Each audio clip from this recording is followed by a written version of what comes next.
Good morning, student. Today in theme 4, we will start our next topic, society. Under this topic, we will discuss about the learning and the culture of the Islamic world.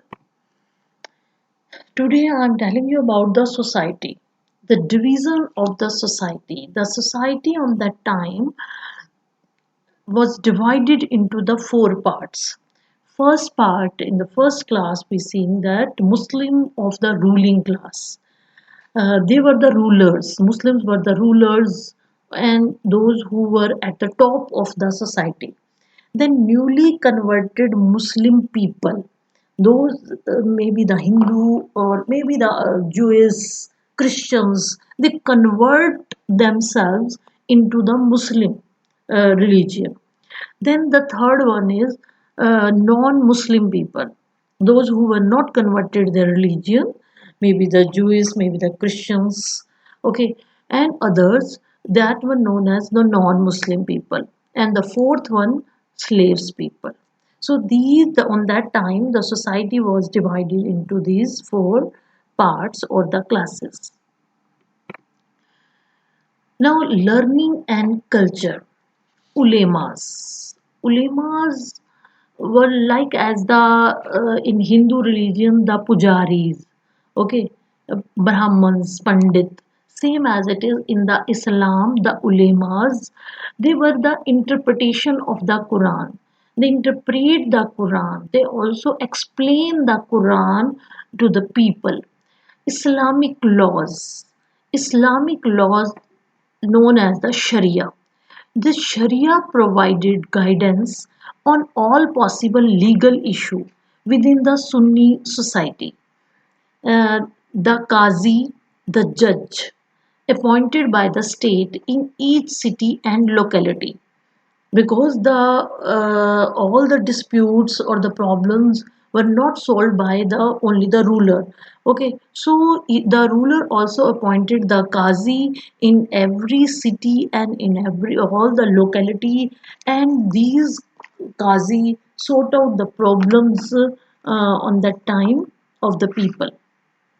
Differences in the interpretation of laws in 8th and 9th century. In 8th and 9th century, we saw the interpretation of the laws. We saw the differences in the interpretation of the laws. Four schools of laws.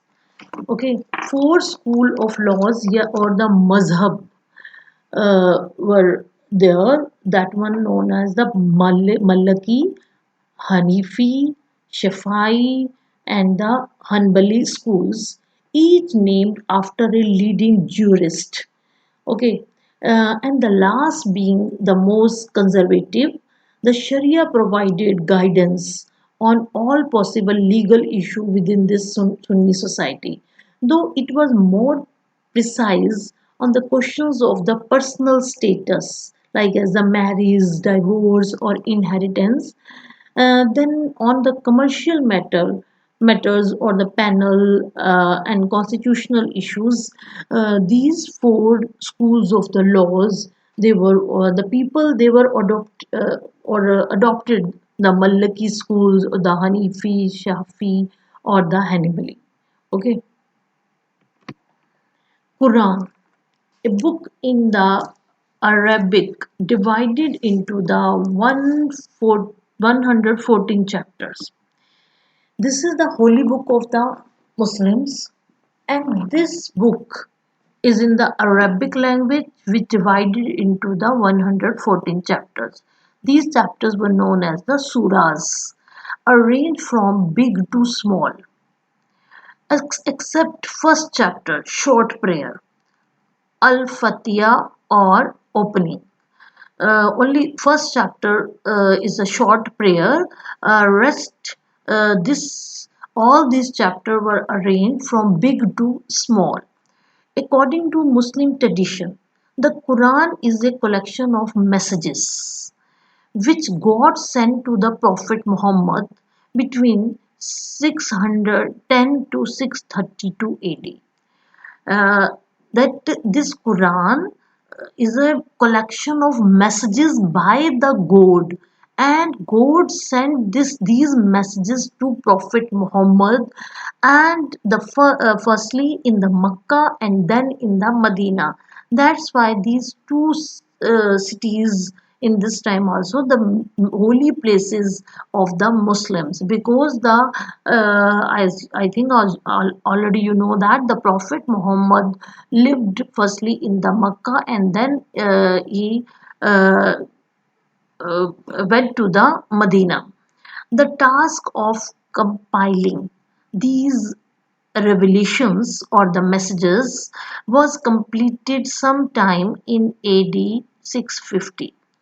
Uh, some changes we also saying that were also going on in the at the time of the 650 AD in this Quran. This is the book. Here you see the picture, the holy book Quran of the Muslims. Higher Education Center Nizamiya in Baghdad, established in 1065. Uh, Mustansiriya Madrasa of the Baghdad, founded in 1233. Madrasa was a college of learning for the student who had finished their schooling in the maktab. These madrasa in this time also, these madrasa were attached with the mosque.